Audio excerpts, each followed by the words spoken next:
is not just a show. This is a shift. A reset of how men think, how men heal, and how men lead. Before behavior, there is belief. Before legacy, there is mindset. And before change reaches generations, it must first reach the mind. This is bridging generations.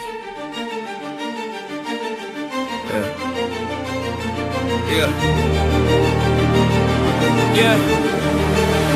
We were raised on survival, not reflection. Taught strength, but not emotional protection. Passed down rules, never passed down tools. So we repeated cycles, thinking pain was the fuel. Different decades, same inner wars. Men grinding hard, but still unsure. We inherited limits, disguised as truth, and called them manhood. Handed down to the youth. But growth don't start with doing more. It starts with thinking different than before. What if failure was feedback, not shame? What if growth was learned, not fate or name?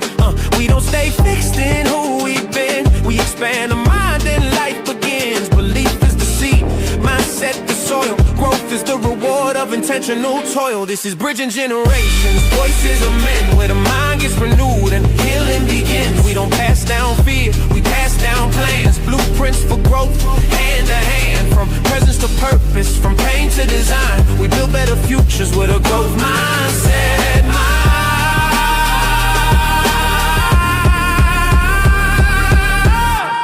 They told us that's just how men are, but we questioned the ceiling, raised the bar. We learned growth is a discipline, not a phase. A daily decision in how we're raised. Old men teaching lessons from scars. They survive, young men bringing vision, asking why different perspectives, same destination. Healing the man heals the generation. The growth mindset blueprint gave language to pain. Turned I can into I can learn again. No longer stuck in past definitions. We design it with intention. Growth is intentional. Mindset is foundational. Healing is learned. Legacy is built. Presence over pride, process over ego, blueprints, not excuses. This is how men grow.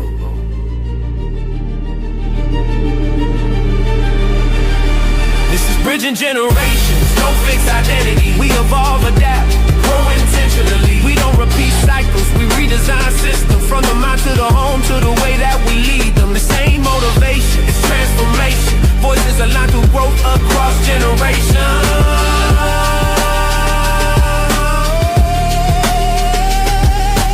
Growth is not accidental. Mindset is the real inheritance. And when men grow, families heal, communities rise, generations change. Good evening, good night, good morning, wherever you are. Welcome to Bridging Generations, Voices of Men in a Changing World. Tonight we enter sacred territory. We are not just discussing fatherhood. We are not just talking about leadership. We are not simply examining education. Tonight we are confronting legacy. Because when men show up consistently, faithfully, intentionally, generations shift. The presence of a man can either pass down pain or it can pass down purpose. This episode is about healing the wounds many men inherited silently and choosing to become the generation that breaks the cycle. Tonight's conversation is not about perfection. It is about intentional presence. And I am here to tell you that this discussion has the power to transform homes, classrooms, and communities. Our guest tonight is a man who understands both humility and leadership. Principal George Goode, born and raised in the cool hills of St. Catherine and the community of Old Harbour, is a visionary educator, father, and leader who has risen from humble beginnings to become the principal of Old Harbour Primary School. He has embodied what he calls the 3 Ds: discipline, dedication, and determination, not just as personal mottos, but as lived values. From completing high school and enrolling in college at just 16, to mentoring thousands of students and raising his own sons, George Goode represents a model of manhood rooted in faith, responsibility, and generational healing. Tonight, we explore not just his journey, but the blueprint he's building for men in a changing world. Let us begin. Principal Goode, welcome to Bridging Generation Voices of Men. Thank you so much, Professor Stephenson. It's an absolute pleasure to be on your program, and I really look forward to this interaction here tonight.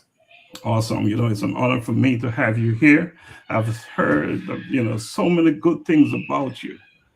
Every individual I talk to, there's nothing but great things to say about you, the work you do, the work you've been doing, and that you profess to continue to do. So long before there is Principal Goode, there was this person, a person. Can you share a little bit about yourself before becoming a principal? Well, that's a very long and detailed history, but I certainly came from very humble beginnings, and that is one that I am very proud about. So I hail from the hills of St. Catherine. I was born at the Spanish Town Hospital, but I grew up initially in a community called Cedar Mount in the hills of St. Catherine. Very small district, very, very rural district, yes. It's one of those communities that you don't have any taxis or anything like that. You have to walk miles to reach on the main road, that sort of a thing. I lived there for a short while until I was about 4 or 5 years old. And then I moved to Old Harbour, which is another community in St. Catherine, but a small community that I grew up in Old Harbour, where I spent pretty much my entire rest of my life, pretty much growing up there. So I am the last child of 6 boys for my parents, yes. And I would have gone to school in the hills and also in Old Harbour, where I attended Davis Primary School. I later went on to Tatius Golden High School. Growing up as a child, I would have experienced what rural folks would have experienced, carrying water. And it was like no chore. It was just fun. Yes. I would have experienced going to the river. I would have experienced the whole matter of watching to see the older ones in the community using donkeys to carry load out to the market and that sort of a thing. So I would have experienced utilizing our kitchen on the outside, that sort of a thing growing up. And when I remember and reflect on those experiences, I am just elated to see what has happened and how the transformation has taken place. And it gives that kind of satisfaction that you can really say it's an humbling experience, yes, where you remember where you're coming from and what it is that you have achieved over the years. So that's how I would start. And that's a good way to start. And you talk about your experience. What did that experience, living in the environment in which you grew up, taught you about resilience, responsibility, and manhood? Well, in terms of resilience and responsibility, certainly that experience as an humbling experience, I say I would have learned many lessons from that, right? I would have learned many, many lessons. First and foremost, watching those in the community, which was a generally low socioeconomic background. So everybody had to really work hard in terms of achieving what it is that they set out to achieve, to take care of their families, etc. So I would have grown up in that situation where I've seen persons working really hard to try and propel themselves and to try and survive, really. So I would have taken quite a bit of lessons from that. And that part of that lesson is really never to give up. So you have to be resilient regardless of the circumstance that you're faced with, because it's pretty much a do or die kind of situation. So I would have reflected, having looked on, to say, is this the kind of situation that I want to see for my future and for my family for the future? Or would I want to use this experience as one to propel me and to motivate me to go to a higher level? And certainly I would have taken out the positive messages from that, and the whole matter of looking forward to the next chapter, to wanting your family, my family, and my next generation to experience better than what I have experienced. But at the same time, appreciating what I would have experienced. Yes. And so I would never use my background to say that it is not something that I'm proud of. I speak proudly of my background, because even though we were poor in quotation, I would say I never knew that I was poor, because we were happy. Yes, we were very happy, experiencing the little that we had. It is what we grew up knowing. It is the experiences that we had. And so I cherish those experiences. And I'm just delighted that I can use the lessons of the past to help to propel my future, and to use it as an inspiration for my own children and those who I lead. You know, Principal George, values are rarely self-created. They are modeled, and you learn from people that you grew up around, your seniors. You often speak about the 3 Ds: discipline, dedication, and determination. Who modeled those values for you growing up, and how did they shape the man that you are today? Well, I would start by saying that my mother, my father, would have modeled those important values. So even though they were from such humble beginnings, I would have seen where they would have worked overtime. They would have gone in overdrive just to see that their children are taken care of, and to see that we got out of that situation. So even though that is where we started, it's not where we ended. So my mother, for example, would have been doing several jobs pretty much at the same time.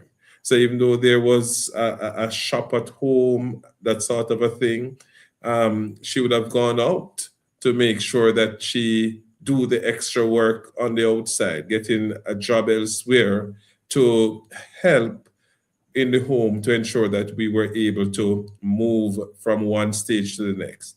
And when she would have taken on something else that is higher than the first, then she don't stay at that one level to say that I'm comfortable with where I am. I've seen her moving from one step of the ladder to another step. So when I move to the next step and I maybe start earning some more, I start achieving some more, the idea is to move on to the next level. What more should I do? What can I do to? So it's a continuous movement.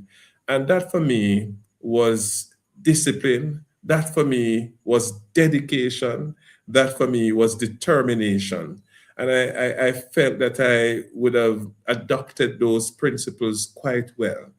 And those are principles that would say that it doesn't matter your circumstance, it doesn't matter where you come from, you can achieve more. Yes, it doesn't matter what your present circumstance is, that doesn't define you. Yes, it is about that upward mobility whilst appreciating the situations that you would have been in, because you learn lessons from them, lessons that will help to motivate you, lessons that will help to move you to the next level.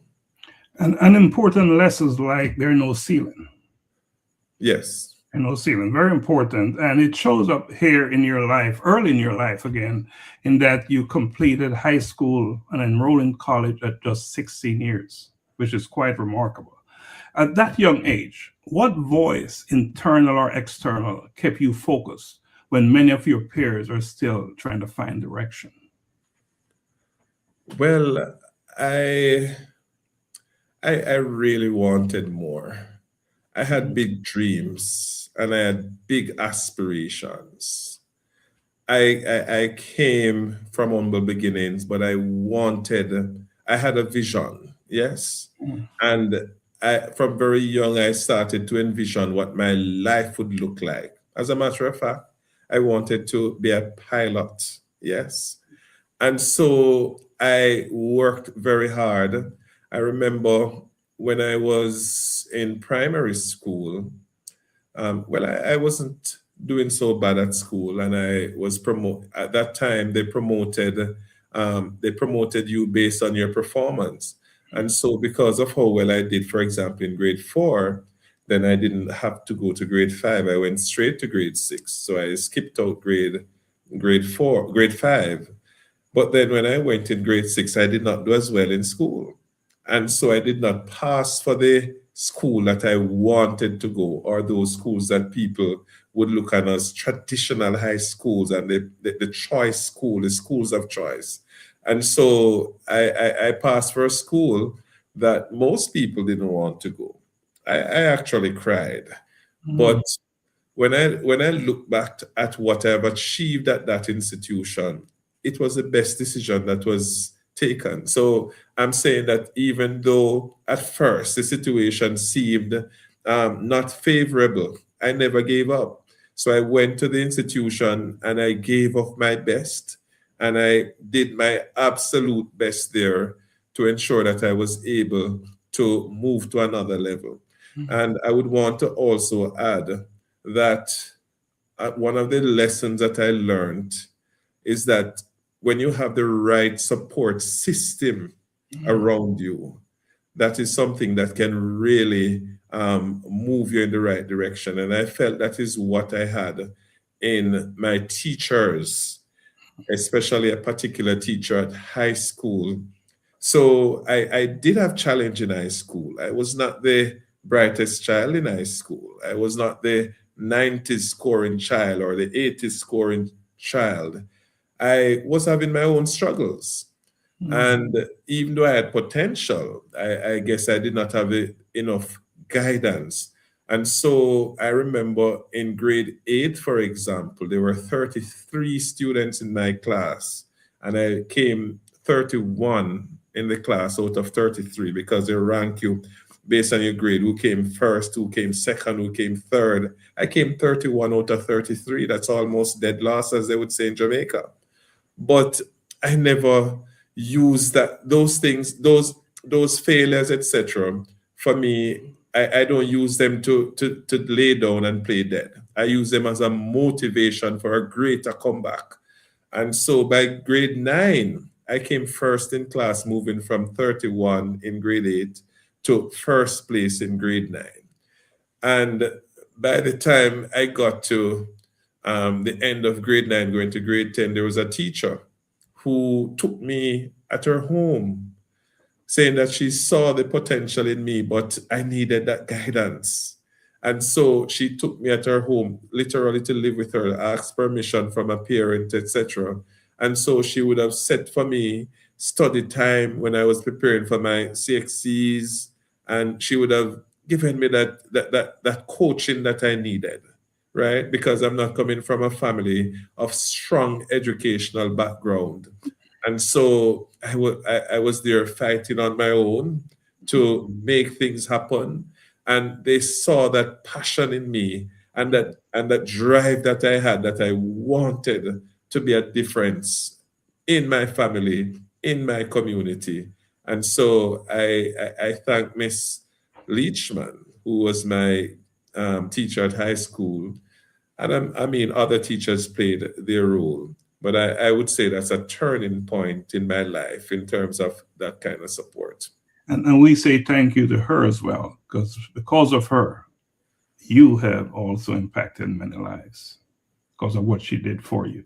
You know, education is often discussed as a ladder, but for some, and probably in your case, it was a lifeline. You have said education is a passport out of poverty. For men who feel trapped by circumstances, how did education become your doorway to purpose rather than just a qualification? Well, as I mentioned before, my background was quite humbling. I wasn't the kind of guy who wear the name brand to school and had the Clarks of then, or whatever the brand was back then, the expensive John Sport and all of these things. Um, Not saying that that is what matters, really, right? But I would have seen my own parents struggled in terms of making a way. I would have seen my parents, though working hard, they had to go in overdrive with their bodies, overdrive to ensure that their family could live a fairly comfortable life, to basically eat. Yes. And so I wanted to see more. I wanted better. Yes, I wanted to do better even for my parents, and so would have worked so hard. And I felt that, well, I recognize that I'm not going to get a business handed down to me. I'm not going to get some properties handed down to me. So I'm not going to sit and wait on that because just doesn't exist. I'm not going to get downtown and parade, as they would say in Jamaica, handed over to you, or any gold spoon. And so I had to find a way. And of course, I'm not going to choose a path that is going to get me in problem, that is illegal, right? Because those paths will never be lasting. And so the avenue that I saw that is best was that avenue of education, because your education can never decay. No matter how much money you have, they can take it away. No matter how much gold you have, they can take it away. Yes? No matter how many cars you have, they will devalue. Your property can burn down overnight and you lose everything. But when you have that education in your mind, nobody can take that away from you. Yes? And so when you have that qualification, when you're so educated, you can utilize that powerful tool to get involved in other things, whether it is to get a job, whether it is, even if you're having challenge in your own job, to utilize that great knowledge that you would have developed to utilize elsewhere. And I would have pushed hard to be educated. And once I got that education, then it would have got me on that stage where I became employable. Yes, I was employable, and I had the opportunity now to choose between this job or that job based on my training. And I continuously improve myself where education is concerned, and continue to make that a part of my upward mobility, a part of my upward development. And so that is something that I'm truly proud of. And so, yes, I'm not saying that I'm a rich man now. Yes, I'm not saying that I'm a rich man now, but I'm way more comfortable than where I once was. The generation that I take care of now are in a better place because of that educational impact that I would have taken on. Yes, when compared to my previous generation. And so, yes, I would say education has definitely taken me out of poverty, because whilst I'm not rich, I am certainly not poor. And so I give God thanks for that. And I'm happy that I could use that tool. And so this is something that I am passionate about. And that is why I push it so hard, where my students, my children, and those around me are concerned, because I know that it is a strong and a powerful vehicle to take you out of poverty. And a powerful vehicle indeed. Principal Goode, you have a couple of your teachers here. We have Natalie Warren. She was on this program a couple of weeks ago. We have Shavani Chulan, I believe her name is. They said, that is my principal. Oh, wow. So they're here you brought them with you. And I just want to say thanks to them for joining us tonight.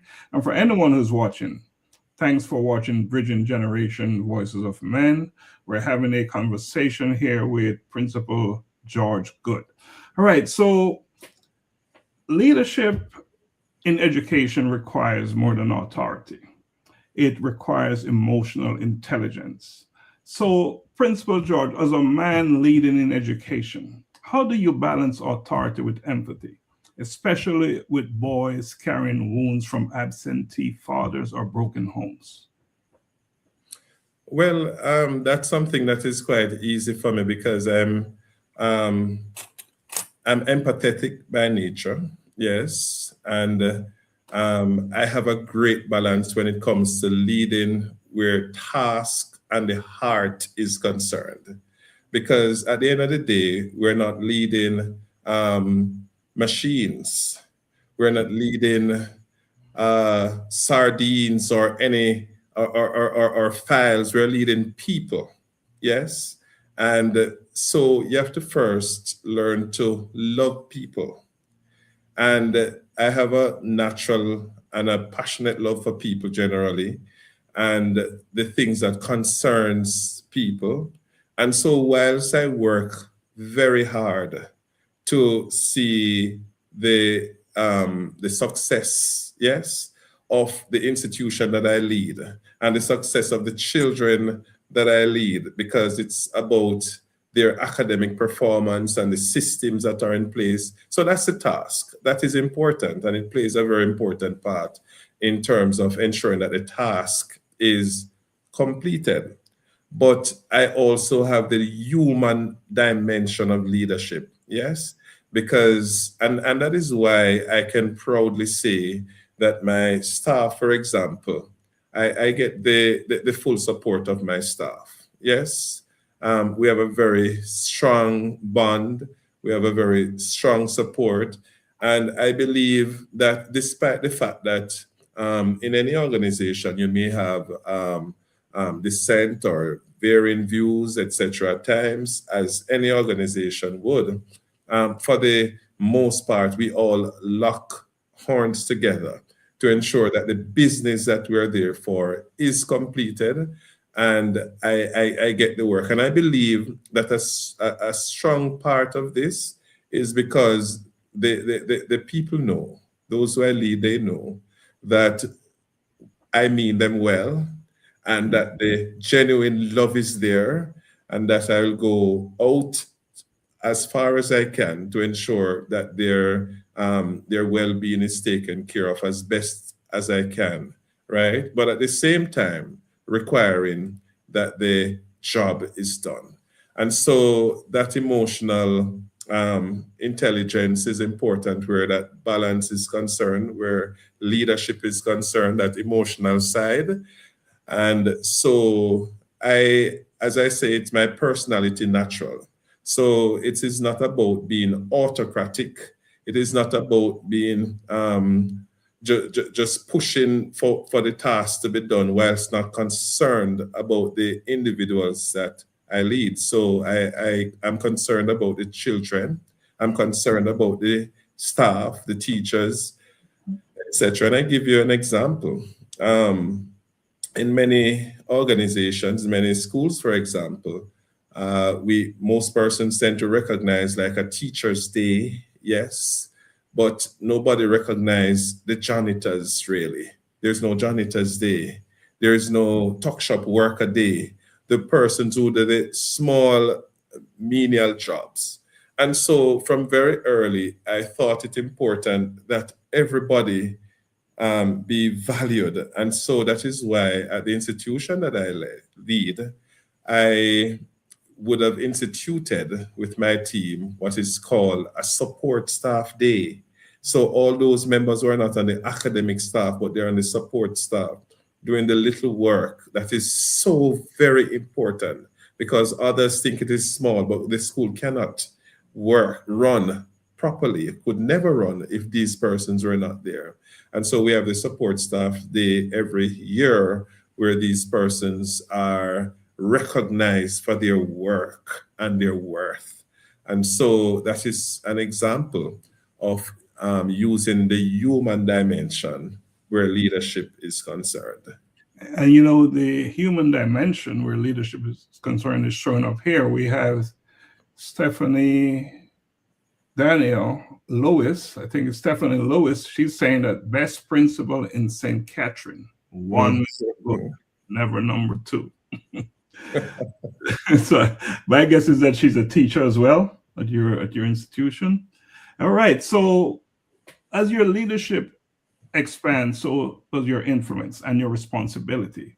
So Principal George, you have transitioned from classroom teacher to vice principal and now principal. How has your understanding of leadership evolved as your influence expanded? Well, naturally, I never started where leadership is concerned. I started my training as a teacher. And so I went in the classroom, and as teachers, we were not trained to be leaders. And so I believe for me, it was, it's a mixture of both being born with it and development. And I think most of it is through development nonetheless, right? And so when I started as a vice principal, for example, in terms of taking up leadership position, what I would have done from very early, as a matter of fact, even before I became vice principal, I did have the aspiration for leadership. So that was quite clear in my mind that I knew that I could contribute. And so I knew that I needed to develop some more where leadership is concerned. And so whilst I have my own style in terms of how I administer leadership, what I can recall is that I would have gone from very early to enroll at the university, for example. When I was doing my master's degree, I went to do it in leadership and educational leadership and management. And that was from far back as 2011 that I would have enrolled in that course. And so I used that as that tool to help me, to give me some of the prerequisite skills that I needed to support what I already had in me. And so as I grew into that, I would have learned more about how people think, how people behave, how people, the whole expectation of those who you lead, and basically some of the things to expect. And so I give an example that perhaps in my earlier stage, I would think that it would be easy to just tell somebody the right thing that I think may be the right thing and expect that they would work with the change in order to move where the change is concerned. But as I grew older and started to study more, I would have learned, for example, that change is really not an event. It's a process, yes? And so when you try to enact these changes and someone or a group of persons come with a resistance, it's not something that fazes me. So perhaps back then I would say that would be something that was a bit unsettling, to say that you're trying to make what you think or what I think may be the right decision, and persons perhaps not seeing the vision at the time.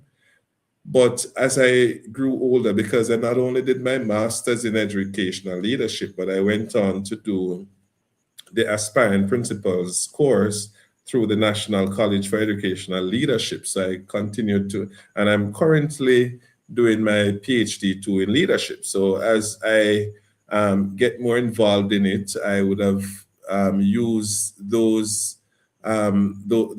teachings, those learnings to understand better how persons operate. And so when a change is to be enacted, for example, I would have known that you will have resistance to change. And that's just simply because people have gotten comfortable to doing what they normally do. And so when you just push something on someone, it will take a while. And so you have to go through a process in helping them to understand the change and to create that urgency and that need for change, and to explain the need for the change and use the data to show why the change is needed, etc. And at the same time, to not take it personal, to not take it in a negative way when people are resisting, really, because not that they necessarily want to resist, but it could just be that it is taking them out of their comfort zone. And so you have to help them to move on and to see the other light that you're trying to show. Well said. Change is indeed a process. And when you let those who are experiencing the change understand why the change is necessary, it is so important. It makes it so much easier for them to accept it. Well said. Now, let us talk a little bit about fatherhood and generational healing.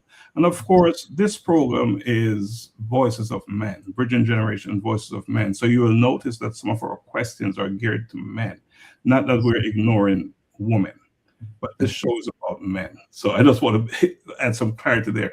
Stephanie did add that she is not a teacher. She is a grade 4 parent that said you were the very best in St. Catherine. So we should also make that note. All right, so let's talk about institutional leadership. Move from institutional leadership to personal leadership, fatherhood.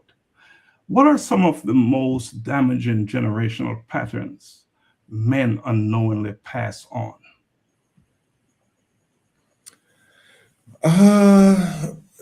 Some of the most damaging generational pattern that men pass on Unknowingly. I think that whole, I would really emphasize that whole matter of they're telling their boys that they're to be so tough that they can't express themselves, that emotional side. And so our boys are trained, our men train our boys to basically, when you are experiencing anything difficult, you're just to tough it out. Really, you're not going to talk it out, you're not going to cry it out, you're not going to utilize any other strategy, because you just have to be totally tough. Yes? And so where that is concerned, I find that a lot of boys and a lot of young men are hurting inside because they don't know how to unleash, they don't know how to let go, to talk to someone else in terms of what it is that they are experiencing, right?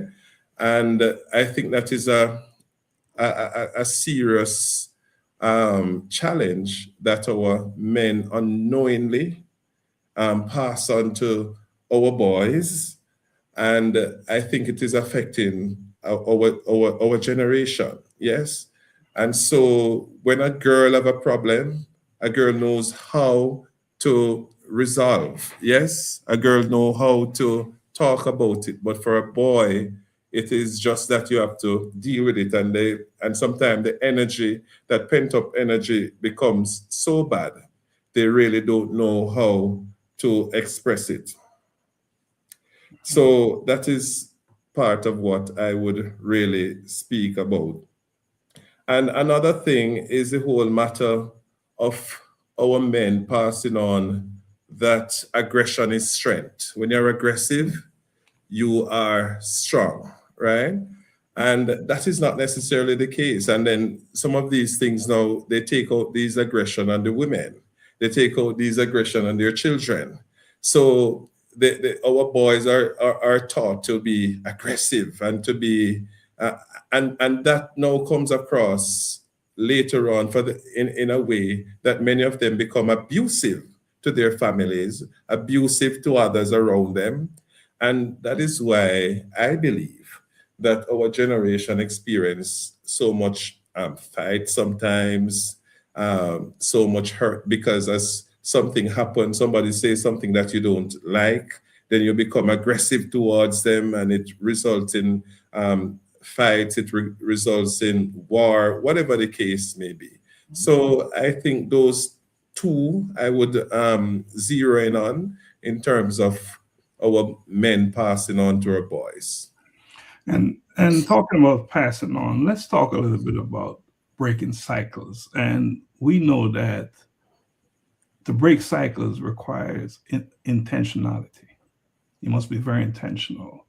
So, as a father to your sons, how intentional are you about showing up differently than previous generations? And what does presence look like in your home? All right. So for my boys, well, I have two boys. And for me, it is very, very important to be absolutely present in their lives. And so I try to provide them with pretty much all that they need, whilst, and I want to make it very, very clear. No, whilst providing for my boys, they must know where the limit goes, and they must understand as boys or as children that nothing is ending, and there's no entitlement when it comes to these things. So there are different principles that I have to teach them as I go on. So for my boys, as a father, I try to be as actively involved in their lives as much as possible. The whole matter of homework, etc. And I must say that my boys are not with me right now. Yes. So we're doing a transition at the moment. And so even though they're not here now, I get myself involved just the same in terms of writing, calling, and going through the homework, even on video calls, etc., just to make sure that the presence is felt and that no aspect of their lives is short when it comes to their father, right? And so as we do this transition, I continue to provide that and that wholesome experience to ensure that they are duly supported, they are fully supported, they know that they can talk to their father about anything, right? And so I am their friend, but at the same time, I'm also respected at the same time. So they know that there is a line that you don't cross, but at the same time, that is somebody you can talk to about anything. So if there is something that you're having a problem with, then you can come. So there's no need to be fearful. There is not a barrier to say that if you say something is happening, then you can't, then that is going to get at you or whatever the case is. So we have that open relationship. They're young children, and so they're growing up. And so it is important for me to teach them the kind of values that they really require at this time. And so for me, what is different from the previous generation is the whole fact of being present, to know that I am present in their life, fully present as much as possible as I can be. Now, it is also important we're creating those traditions that are activities that's just between myself and them. Yes, so there are activities that we try to engage with that would have been different from per se previous generations, etc. So I try to create new experiences and to take them to new places pretty much every time, and it's just good. Yes. Well, a way to end that is just good. There's no better way, right? So, you talk about providing. So provision is important, but you and I know it's never enough, right? Provision. So, Principal George, many men provide financially, but struggle emotionally with their children. How, and here's an opportunity for you to define fatherhood in today's changing world. Can you define that for us? Um, so it is important for me that as a father, that you're not just seen as the money giver, yes, or that that source that your children can just call on when they need some funds or they need to fill some need financially. Fatherhood is way more than that. Yes, it is way more than that.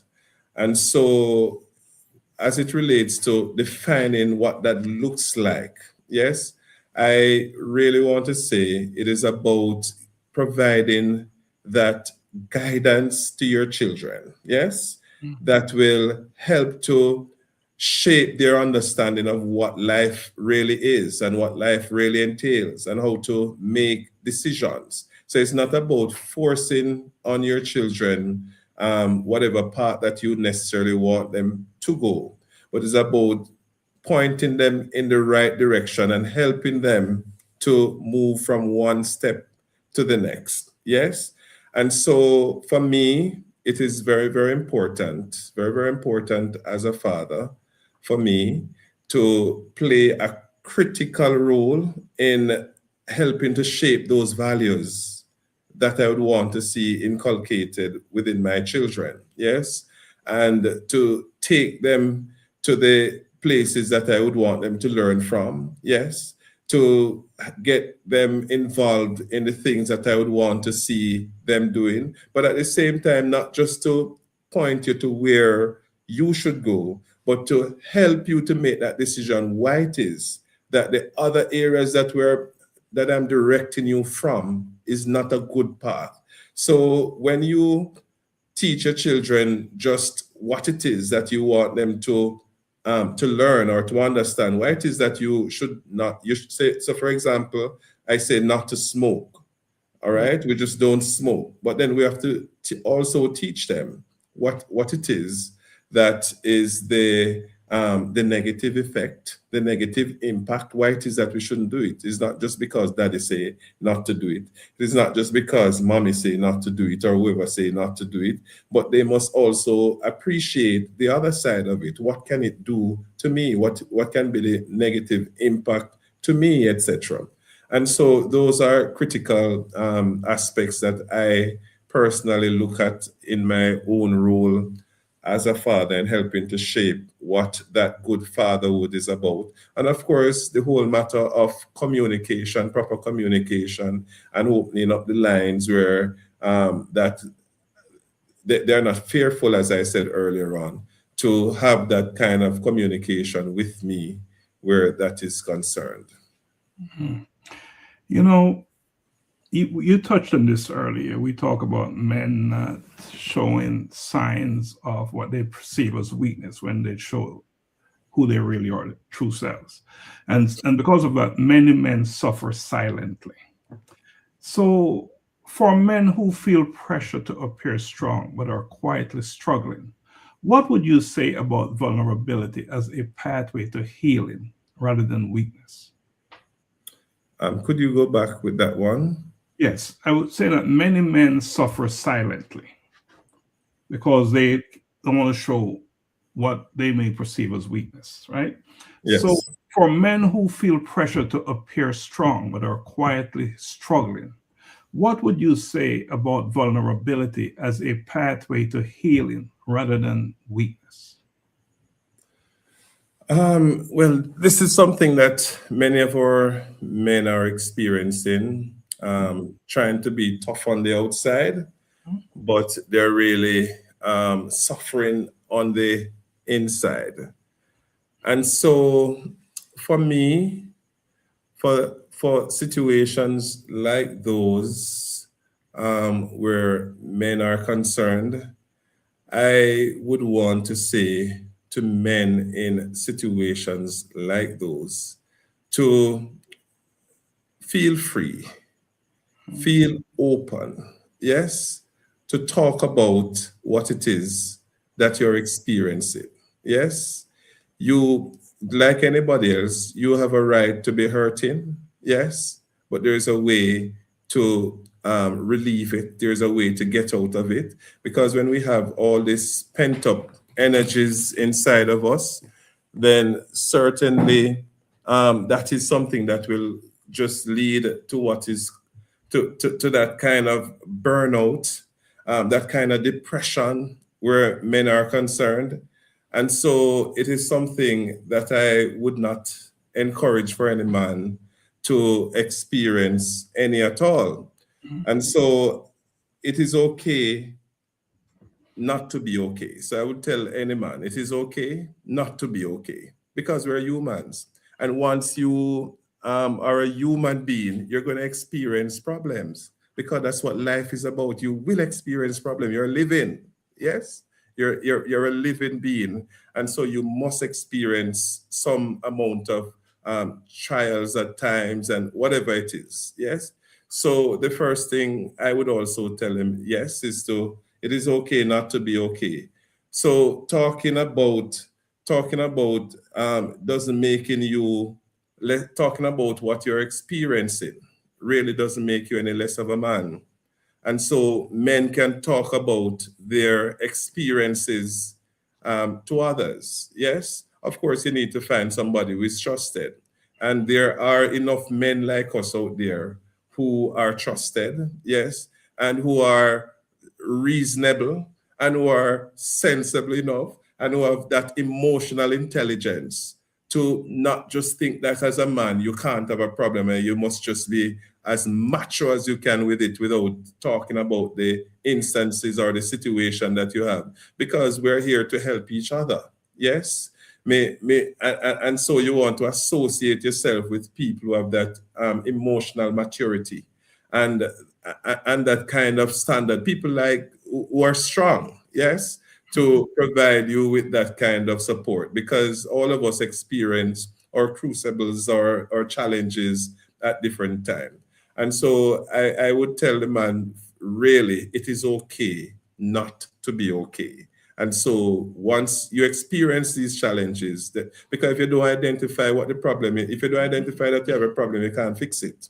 So you have to first identify that, yes, I'm experiencing a challenge. Because if I think that I don't have a problem, I'm not going to accept somebody to help me to fix it. And so that is how I would look at that, where that is concerned. No fixing what you refuse to own. All That's right. right. This segment here is what I call quick fire. So let us bridge generations quickly with your instinctive wisdom. All right. So, Principal George, one word that best describes the kind of father this generation must become. One word. Wow. When I look at that one word, that's interesting. That one word that I think that this generation of fathers, so there are a few that are floating across my mind at this moment. But if I'm to choose one word that I would want fathers to be right now, then I would choose the word involvement. Yes, or involved. Yes. So I believe that fathers should be involved in the lives of their children. Fathers cannot be distant where it comes to their children in times like this. So whether it is that you're at the same location or you're at a different location, as long as you're a father, you must have a role to play, and a solid role to play in their lives. And it is not just about the financial support, but children, be it boys or girls, they need that emotional support as well. They need to know that their father is there to support them, regardless of what the situation may be. So it's not just that you're running with your treasury bank and your bank account, etc., but you have to be involved. And that is what this generation need, because our boys especially, and certainly our girls, need that father figure, right?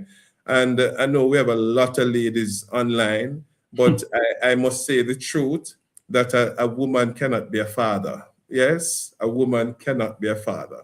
A father is a father and a mother is a mother. Similarly, a man cannot be a mother.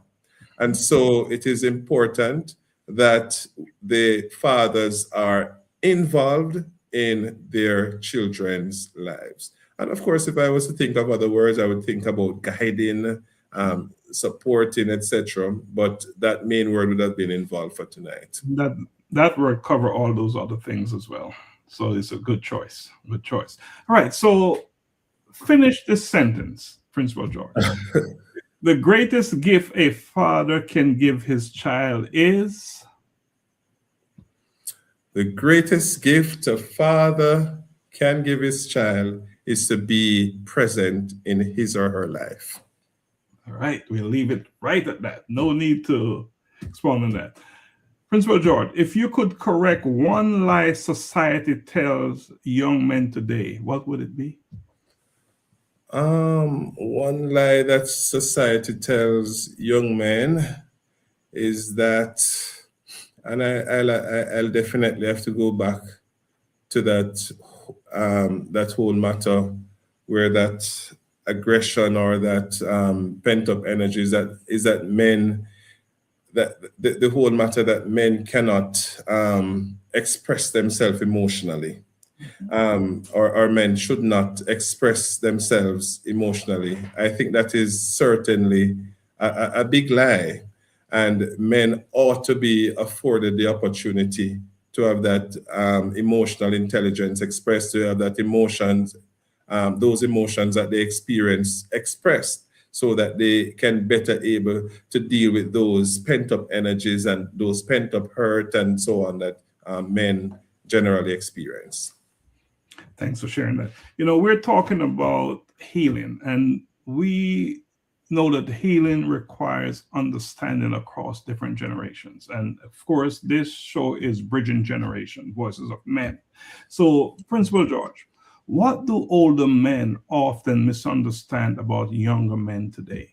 And what do younger men need to understand about the sacrifices of previous generations? I think older men, so answering the first question first, I think older men really don't believe that fathers of nowadays can be effective because of change in generational beliefs and practices and so on, because the things that they taught of the past is not necessarily how we do things presently.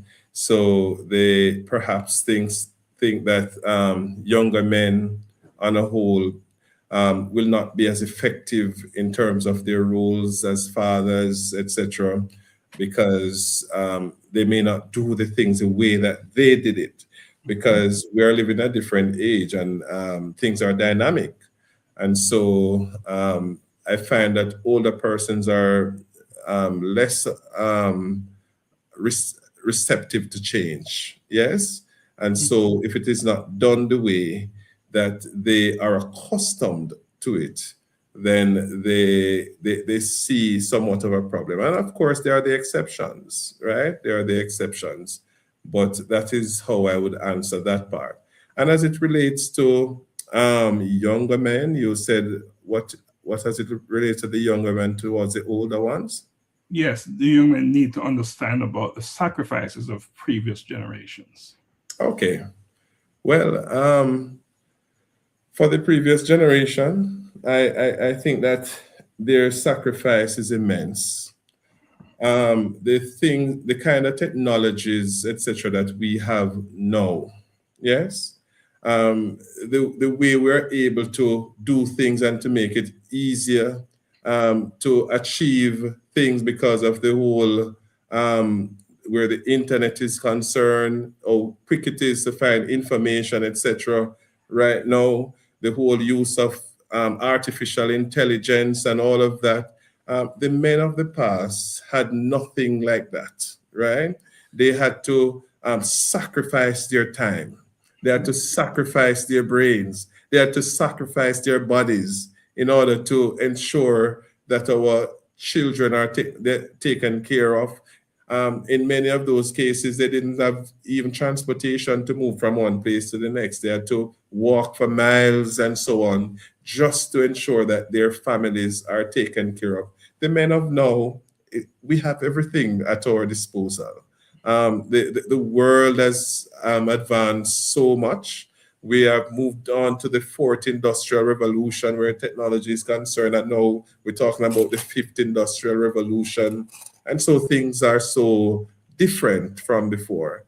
And so pretty much there's really not much hard work in terms of physical, and it's not just physical, but in terms of doing what is necessary where the technology, etc., is concerned, that our older men really experience, they really toil. And so we as the younger ones should really salute them. Indeed. But do you believe that there is something missing that, and especially for not the extremely older generation, but older generation to an extent, that we're still living in the same world during the same times, and we all have access to the same technology, and maybe we should be open to have this conversation with each other, understanding that we are sharing the same opportunities, young and old, younger and older, and maybe we need to tap into that together and learn from each other, as opposed to saying that those are your days, these are mine, and we're different. But I don't think we're that far off. But that's why we're not acknowledging that and applying ourselves to the situation as is. All right, so we're getting close to closing, but sometimes the first belief to be rebuilt changes everything. The first belief. Principal George, if you were mentoring a young man who feels written off by society, what is the first belief you would help him rebuild? I would say to a young man that you can do all things through Christ who strengthens you. I would say to a young man who is experiencing a situation like that there is good within you. No matter how bad persons think you are, there is greatness that is within you. I would say to the young man that there is enough in you, yes, for you to rise, for you to be anything that you want to be. And so as people, yes, we will go through our own little challenges at times, but I will say to that young man, it is time to brush off and get up and rise again. Yes. And so if you have that determined spirit, if you have that winning mindset and that mindset of being excellent, yes, and you can definitely achieve what you want to achieve. And so I am saying to any young man out there, or just about anybody, that you can be anything that you want to be. There is greatness within all of us, and we just need to tap into our greatness, right? Ain't nobody's going to come and tap in it for us. And so you have to have that winning mindset and that dream to want to achieve so much more. And yes, you can. Yes, you will. Absolutely. You know, legacy is not built in speeches. It is built in daily presence, and you have been present in all of the space that you traverse. You have been, clearly. Principal George, when your children, your students, and your community look back years from now, what do you hope they will say about the man you were and the legacy you left?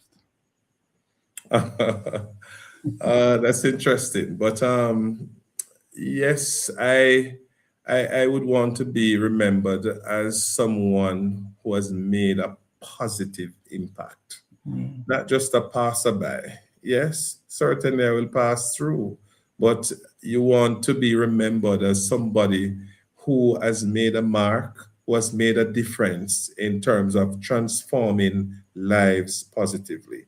And so when things are done in terms of the many accomplishments that you would have, or that I would have seen, or that persons would have seen, it is done to impact lives. So even where the school environment is concerned and the various partners that I try to get with my team to support the institution, it is done in a way to benefit the children of today and certainly the children of tomorrow. And so I want to be remembered as someone who has contributed in a significant way that element that is impacting on not just the generation of today, but has left a legacy for tomorrow's children to benefit from. And it is the same thing for my own personal family, the same concept where that is concerned. Yes. And what is one intentional action fathers and father figures can take today to begin breaking generational curses and building healthier futures? Well, we have to be intentional about everything that we do, yes. But where fathers are concerned, one intentional step that I think that fathers can take to ensure that the generational curse and generational challenges are broken is to really have a positive mindset. Yes. So sometimes I find that we're easy to accept the doom and gloom. Sometimes we are easy to see that the glass is half empty and not half full. And so I want our men to have a positive outlook on life. Yes. So you think it, you can dream. So you think it, you can achieve it. Yes. So you dream it, you can achieve it. Because if you think that you can't, if you think that it is impossible, best believe it's going to be impossible because you will not be putting out the effort to make it happen and to achieve it. And so if you have that positive mindset to say, yes, I can do it. You have that positive mindset to say, yes, I can propel from this level to the next. Yes, I can move my child from this level to the next. Then yes, you will do the actions that come with it to ensure that it happens. But if you think it can't be done, then 9 out of 10 times you won't do anything to make it happen. All right. So I would like you to do two things for me. Before you make your closing argument, I'd like you to look into the camera as close as you can get. And I want you to talk to one person and say thank you to that person. You can call their name if you want to, for what they did for you to make you the person you are today. That's a tough one when it comes to selecting one person. Yes, One. just one person. That sounds like a lot of politics. That sounds like a lot of politics. We give you two. But I'm gonna say outside of my parents, because they know my value for them. But I'm gonna say outside of my parents, I want to really express my deepest gratitude to my high school teacher, Miss Leachman, who would have taken me at a point when I was challenged, yes, and was having failures in school, etc., even though I had the potential. So she took me in her home, yes, and she would have helped me in a significant way, provided that guidance that I needed, and supported me in the very best way that she could in terms of my development. And I just want to say I am eternally grateful for her support in my own life. And I just want to say I trust that she's watching, but if she's not, I'm sure she'll catch it later on. But I just want her to know that I am eternally grateful. Words cannot express my thanks to her, because I believe without a doubt that that was really a turning point in my life when a teacher saw my need and really did what she could. And so that is why I have my own passion in terms of wanting to and assisting others to achieve their own goals. Thank you. Awesome. Thank you, Leachman. All right, so closing thoughts. Okay, so my closing thoughts. So first and foremost, I want to say it's really a wonderful opportunity to have gotten this chance to speak on such wonderful program that is a worldwide program. And so I just want to say as well that we can do and we can be anything that we want to be. And as fathers, as men, we have a powerful influence, and we should utilize the influence that we have for the positive. Yes. And in utilizing that, we have to play a very critical role that we help our children to understand the important things of life, but not only our children, but we have to remember that it is a village that raise a child. And so whilst we want to see success for our children, we must also have a passion to see the success of the children of others. Yes, we don't, so it makes no sense we try to just propel our own children and then thinking that the others will become a menace to society, because they will become a menace to us as well. And so we want to have that village approach in terms of raising the child or the children, and ensuring that we all play our critical, pivotal role in seeing through that, where we are able to correct each other's children, etc. And I want to say to men that let us not be, and parents and all, let us not be offended when a responsible adult is trying to positively impact our children where that is concerned. And so that is a critical part where that is concerned. I also want to say to persons out there, it is not about where you come from. Yes, it's not about where you come from. It is about where you are going. So let not your circumstance, let not your past determine your future. So you could come from the humblest of beginning. Could come from the poorest of background. Could come from the most inner city community. You can be great, and you can be the next best thing in the world, impacting lives. Yes? So you don't have to come from a family that is born with everything, or you get everything handed down to you. Yes, and we have seen many instances of those where persons have risen up from their humble situations.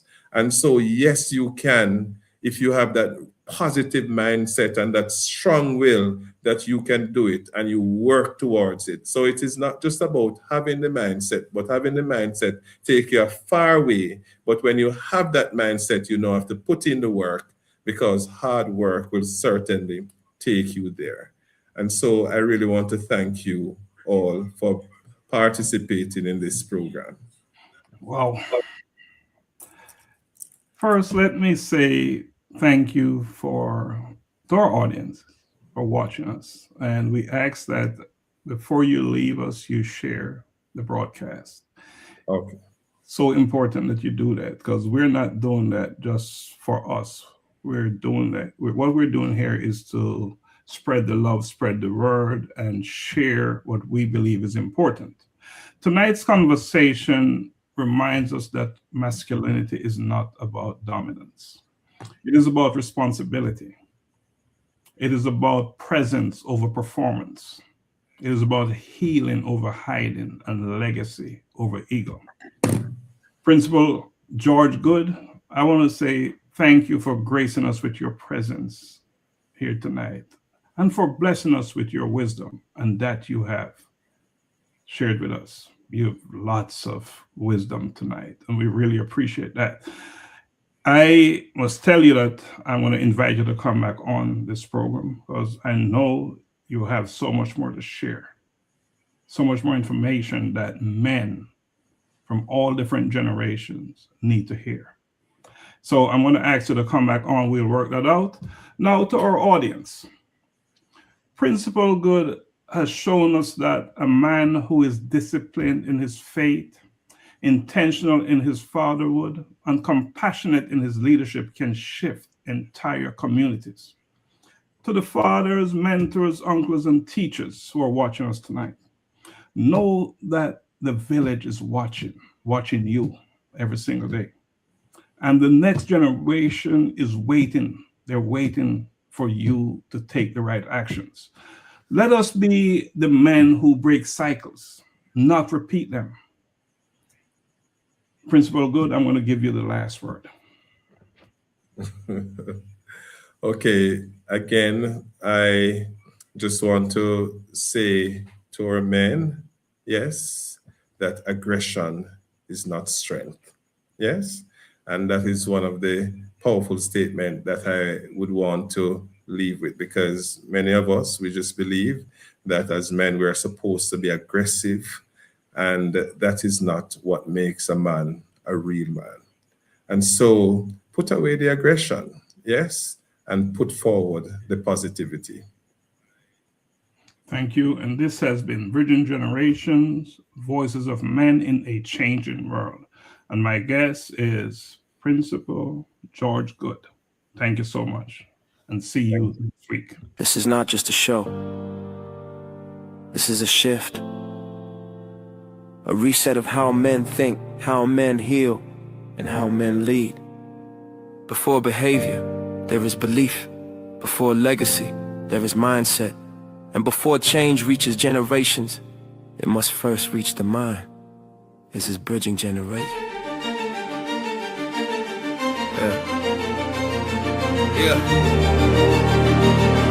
Yeah. We were raised on survival, not reflection. Taught strength, but not emotional protection. Passed down rules, never passed down tools. So we repeated cycles, thinking pain was the fuel.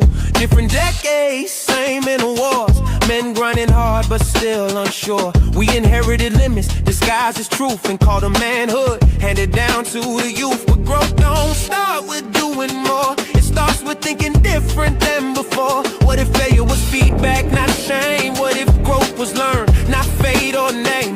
We don't stay fixed in who we've been. We expand the mind and life begins. Belief is the seed, mindset the soil. Growth is the reward of intentional toil. This is Bridging Generations, Voices of Men, where the mind gets renewed and healing begins. We don't pass down fear, we pass down plans. Blueprints for growth, hand to hand. From presence to purpose, from pain to design. We build better futures with a growth mindset.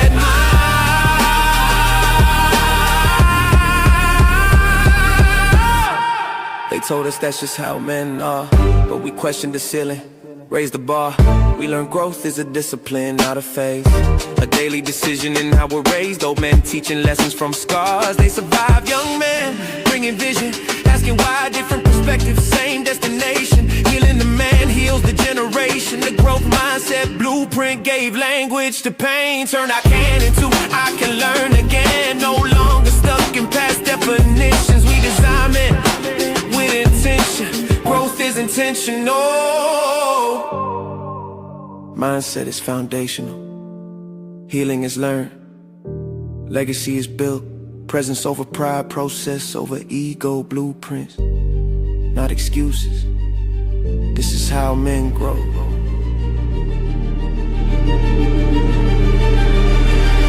This is bridging generations, no fixed identity. We evolve, adapt, grow intentionally. We don't repeat cycles, we redesign systems. From the mind to the home to the way that we lead them. The same motivation